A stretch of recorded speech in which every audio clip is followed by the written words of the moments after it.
Hello and a warm welcome to TranslaStars podcast, a podcast created by language professionals for language professionals. Today we are with Chiara Scaldaferro. Chiara is working nowadays as a marketing translation project manager at Formlabs and as the Italian country manager for TranslaStars at only 27. She's Italian, but has lived in a number of countries like Portugal, Germany, the UK, Malta. And she holds a degree in modern languages and a master's degree in European and American languages and literatures. How are you, Chiara? I am good. How are you, Alfonso? I'm good too. Thank you for asking. And how are you living these days of being home because of the virus? Well, it's a change of lifestyle. Absolutely. I tend to work a lot because when you're home, you kind of feel guilty that you're not in the office. So you kind of work a lot, and my workload has not been reduced because translation is going. So I try to combine work and some hobbies, maybe some walks from time to time, as I live in Berlin, so we can still go out on quick walks. That's interesting because as you were saying, you are based in Berlin. Today we are talking, and today is the 31st of March. So the situation is harder in Spain or Italy, but here in Berlin, Germany, it seems that it's a little bit better. Do you think you were describing your job now that, of course, in your position, you continue having a lot of projects to manage, but do you think this will have an impact in the translation industry when everything is over? Do you think things will change? So, as I was saying before, I am actually working more than before. And so I work at Formlabs, so 3D printing company, and we are investing a lot on localized content. So that the aim is to keep the traffic high and to face the drop of sales, of course, in basically all countries, but Germany, as the statistics say. So I'm actually working more, and I am actually also not affected negatively because I don't really need to be in the office to do my daily tasks. The team, we are two in the team, and we communicate per email, and I communicate with translators, and like right now I'm not affected in a negative way. Sometimes I just have internet connection problems, and the only negative part of this. About your question for the translation industry, so I would say that is not suffering on all sectors. For example, think about all the food you want to have delivered at home. So food delivery and sanitary product, disinfecting equipment also. And then I was reading an article about how many translators were asked to work in hospitals and maybe also interpreters. And then what about Netflix and subtitles and gaming industry? I mean, they are really working a lot. I'm watching Netflix every night. So there is a lot. Yeah, you're right. Maybe there is an increase in after everything is over in the consumption of those kind of products of like subtitles or translation, audiovisual translation. Yeah, it's quite interesting what you are saying. You are only 27, but you are, as we were saying when we were introducing you, you are already the marketing translation project manager at Formlabs, which is an American multinational company, as you were saying, a 3D printing company. We guess that position involves a lot of responsibility, but what is exactly what you do? I mean, what does a marketing translation project manager do? And what are the best and worst parts of your position, of your job? It's a very long name, a long title, isn't it? Yeah, so you wonder what do you actually do when you say specialist also, like it's part of the title localization specialist. And yeah, let's get deeper into it. So, lots of responsibilities for sure, and growing workload. I would say, like, to stress on this, like, the environment is super fast-paced, and we have content increasing every day for many reasons. Can be marketing campaigns, can be new products. They were planning. I don't know if they changed it actually. It's something in product launches, but they're launching so many products this year, and it's a lot of a bunch of documents and web pages to translate for each of these events, and also events, of course, trade shows, road shows. So growing workload, I would say, and what I do, that's the the question. So let's say the job is divided into two main activities, so project manager and revisor. So as a project manager, what you can think I do is, yeah, receive translation requests and contents to translate from different people in marketing team, where I also am part of. So I am marketing team, receive different tasks. And so I create the project, I assign it to freelance translators, and we are actually trying also to outsource a revision. So if possible, freelance revisers. And then there is the revising part, like me as a reviser. So I do the final revisions of all languages, even the languages that I don't speak. It's of course it's a final, it's a final revision. So you don't check the linguistic quality of the translation, but you can spot mistakes in the terminology or in tags, for example. And I'm actually also the only responsible for Italian, because we don't have a Italian mother tongue speaker as a country manager. So no one dedicated only for marketing in Italy. It's like a person that has a bigger region. So yeah, I'm basically the only one that takes care of Italian, but I have a very good translator with me. And what is the part that you like the most from your position? Yeah, that's a good question. I'm a little bit into linguistic discussions when you get deep into something like little details. I mean, like for example, I don't know, inclusive language, which is not a detail, of course, but it's something that you can spend some time discussing about it, or like little details, spacing before slashes. I don't know. I like when it gets into these details of being a linguist.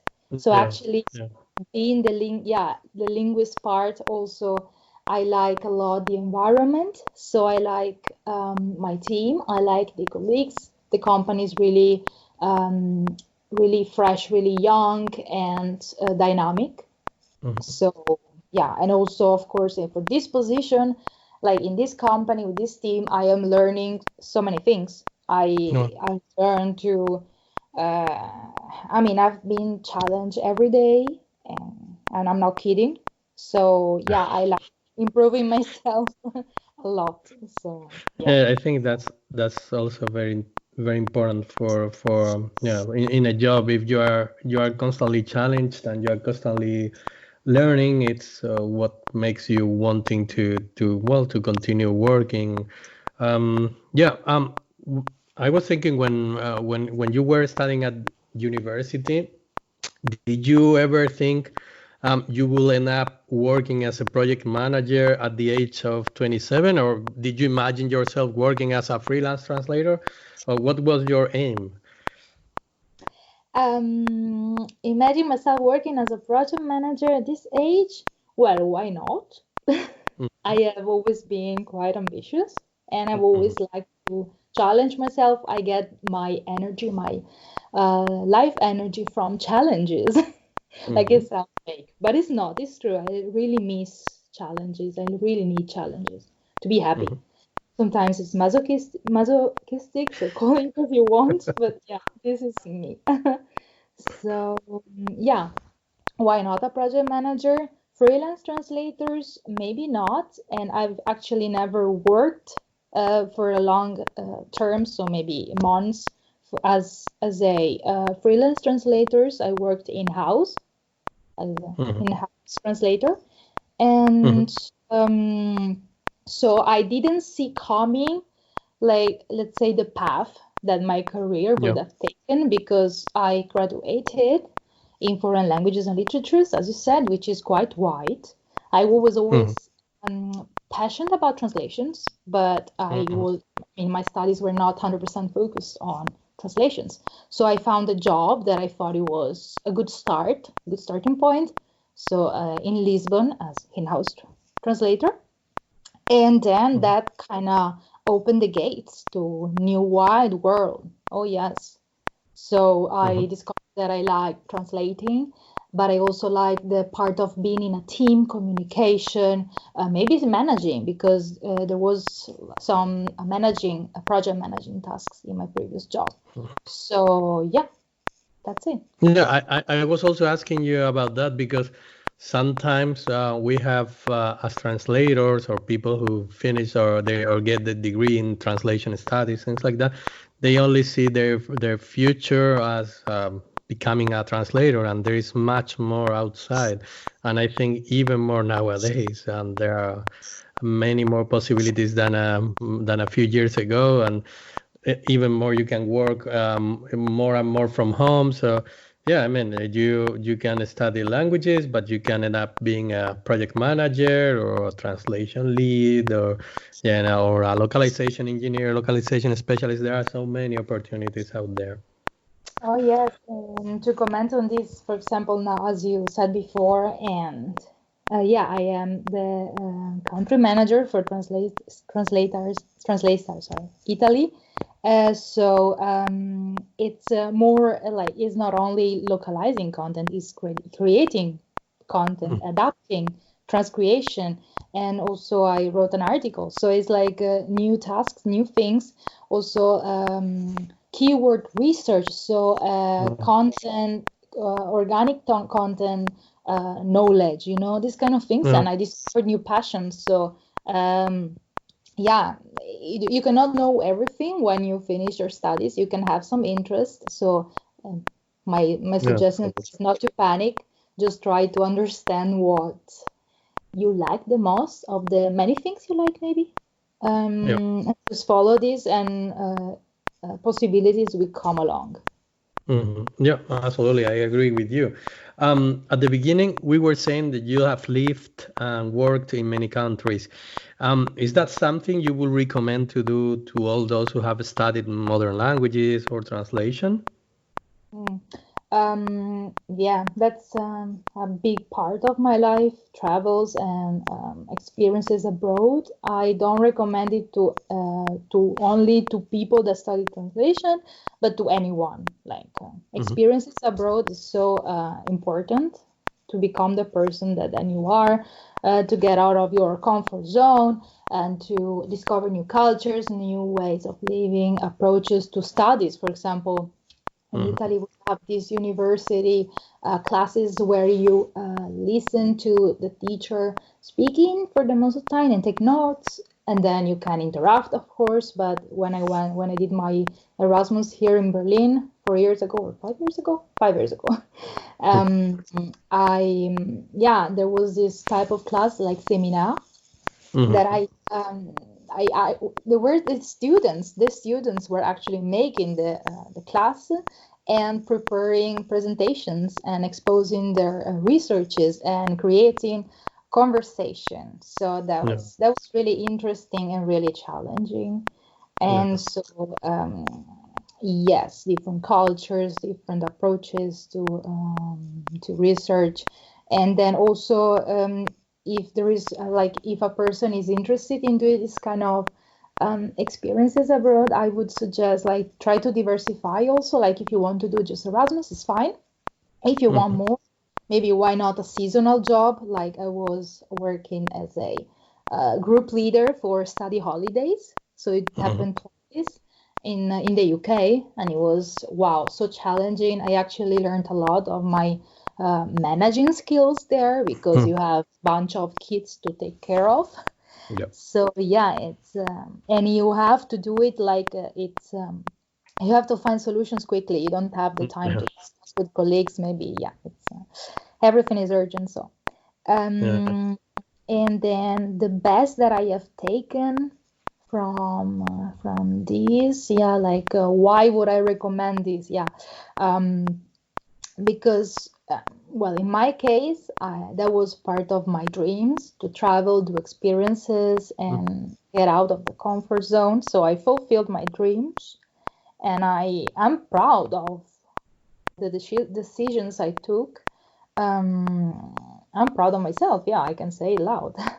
And the skill, managing skill, like the other people depend on you. So you have to coordinate, you have to find solutions from them, solving problems. Absolutely, I think you can be proud of yourself. I mean, I consider people who do that, who get out of their comfort zone, to be brave people.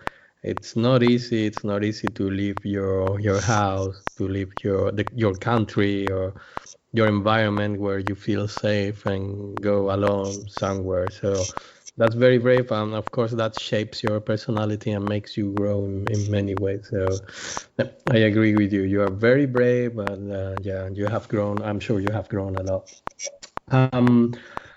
You work with different translators and agencies and Formlabs and or LSPs, language service providers. What makes the difference between a good and a bad translator, a bad agency, and what are the advantages and disadvantages, in your opinion, of working with language service providers and freelancers? That's a very good question, because actually I watched a webinar today that was provided by Elia together, the event that was canceled, that was going to take place in Milan in end of February, so a month ago, and it was canceled. So they provided to the supposedly attendees some free webinars, and it was about the relationship between the project manager, the linguist, the freelance translators. So I actually learned a lot. And together with my experience as a translator myself and as a project manager, I kind of made a list of things in my mind. So let's say, to be a good translator, what I judge, of course, is the quality of the translation. So if, in my case, Italian mother tongue speaker, if the Italian is good, then if it's a job collaboration, so if they reply fast, so responsiveness, and of course, if they are available from the from the beginning, like especially at the beginning, when you start the collaboration, and they maybe it's not even such a tight deadline, and they say they're not available. What I think is, maybe you're not that interested. Maybe it's not true, of course. Who am I to know? But this is the feeling that I get. Then, like a good translator, I would definitely say the person that spots error in the source text. So we translate from English into Italian, my company. So if they find errors, can be typos, can be content errors, like this doesn't make any sense. Sometimes people write in a rush, like we translate in a rush because that's a deadline. So there can be, we are human, we make mistakes. So, but this means that they really read carefully the source text. They really have a deep understanding of what we're talking about, and they communicate to us. So this is like they are helping improving our own source content. That's very important. So if I have to sum up everything with a word, I would say trust. Someone that I can trust, and then I could maybe there is not even need to revise, when of course I revise anyway, but it's so good that you don't find maybe just one mistake in 2,000 words. It's fantastic. And on the other side, a bad translator, besides of bad quality, I don't even talk about this. So I would say lack of attention to details and to the company guidelines. So we have many guidelines, translation guidelines, and we have a lot of rules. Sometimes I see mistakes. It's clearly written in the guidelines that you don't have to do like this or you have to do like this. So sometimes they don't respect the rules. I am sure they have lots of clients to and different rules to remember, but this I cannot know that. So I just judge the final product that I receive. And so long story short, effortlessness. Yeah, like if you have the feeling that the translator didn't put so much effort, that there is this string, this line that it was maybe not clear from the source text, and it's just translated literally. Like, yeah, just it's better to ask one question more than a question less. Yeah, I agree. Yeah, then you talked about language service provider versus freelancers. Freelancer. So, language service providers, the pros, I would say that they can provide lots of language combinations. So you can, if there is a good working relationship with this agency, you can send them, maybe you have a request for 5 languages. So yeah, you just send one package and they take care of everything. So yeah, maybe more language combinations. And they tend to have an in-house team of linguists and translators. So they are specialized. So maybe they don't just work with freelancers. Yeah, there is a better structure. The cons is that sometimes they have slower turnarounds because they have to confirm, they have to go through different steps to get the final yes, we can take it. And sometimes I have to wait 2 days for deadlines that are tighter than. So yeah. And what about freelancers? Well, pros. The translation quality. I have to say this. This is what I noticed. I'm sorry if it's not true, but the translation quality tends to be a little bit better with freelancers, at least with the freelancers I work with. And then faster turnaround, of course, because they just have to confirm, can we take it? No, yeah. And the cons, maybe what I can say is the freelancer, we collaborate with one person company and maybe 2-3 person company. So what does it mean? That one person company, they're on their own. 2-person company, they have maybe another eye that can read the translation. So it's actually this kind of in a small revision, so they can rely on this help. So yeah, that can be a con. Maybe you're the only one that check the translation, and this means that there can be more mistakes. It's not always true, but it's, of course, we're human beings and we have urgent deadlines. It's interesting what you are saying, because I was recently talking to someone who's in the industry as well. He was telling me that that's a super very well known company, a very big company, is changing from LSPs to, let's say, small sized companies or agencies or freelancers. Just because, just to confirm what you are saying, actually, is because they find better quality in freelancers or smaller agencies than with large language service providers. So I don't know if in the future things will change and everybody will go to freelancers, or there will be like this combination and anything that works. We are getting to the end. This is now the last question I have for you. Maybe we have already covered it a little bit, but because you were talking about what you would recommend to people who are starting, or to people who are looking for a job, but what will be the best advice you will give to those who are starting now or looking for their first opportunity in their translation industry? Well, first of all, it's a nice industry, so go for it, absolutely. if you're passionate, of course. But yeah, it's amazing, so creative, and it's so flexible. You can work from everywhere, so go for it. It's not going to be easy at the beginning, though. So don't expect that you finish your studies and you have 3, 4 clients, and at the beginning it's going to be a little bit slow. So I talk from my experience. What helped me a lot was being in-house translator, because I got trained on 5, 6 CAT tools, like crazy. I had a couple of senior translators with years of experience, and they were amazing. I learned so much from them, and I was properly on board. So I had a very good feedback structure at the beginning, and also feedback from clients, lots of guidelines.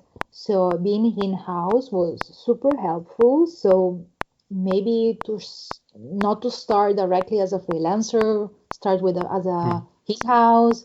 That can be good. I mean, it depends. There are people that have so much success just starting off as a freelancer. Good for you. That's good for you. But yeah, there is this option if it's possible. Then of course volunteering. For example, I did some TED Talks translation, so subtitling, and TED Talks. I mean, they're super famous. It's a nice watching and learning at the same time. So that's an option. So volunteering, or just do some exercise, like you like literature translation or a literary translation. You take a text that you like, you just translate it, and maybe you ask a friend to read it. So if it sounds Italian or if it does not, and you find, wow, why not? Because I had friends that did it for poems, for example. Nobody will pay you maybe for that, but if you have some free time and you don't know what to do, instead of watching the yet another Netflix episode, just do that. Especially now that we have maybe more free time. And last but not least, I would say, I mean, we have lots of webinars, online courses. I mean, TranslaStars is one of them, and that offers specialized courses. So if you like technical translation, there is a course. Marketing translation, there's going to be a course. And I think it's a good investment, but also there are, of course, other platforms.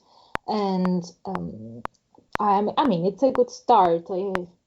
And especially if you have a tutor or some feedback. On the other hand, do courses, learn. Yeah, oh yeah, I absolutely agree with you with the paths you are proposing, and I absolutely agree with the fact that sorry, the feedback, the training you do, if it has feedback, it's even better. You were saying TED translations, that's a very good starting point as well. But again, the most important thing is that you receive some feedback on how you are doing things, and that you don't feel alone or not knowing if you have done it well or not. Chiara, we have reached the end of the interview, and I'm very happy to have talked to you and to learn from how you see things, from your wise vision of the of life and of the industry. I'm really grateful for your time, and I wish you the best. And take care these days, and stay home. I am grateful. I'm staying home. Don't worry, you too. And I'm looking forward to hearing from your experience. And why not maybe making an interview to you? You have so much to share, so much experience. Yeah. Let's do that. Okay, Chiara, stay good, and thank you very much again for your time. Bye. Ciao. Ciao. You have listened to the interview with Chiara Scaldaferro. We hope you enjoyed it as much as we did. And remember, leave us a comment if you want to talk about something specific on this interview or about any other podcast we have made. Remember also that we have our sites where you can take any course you want, TranslaStars.it and TranslaStars.es. And we want you to stay well and these days stay home. And don't forget, let's start.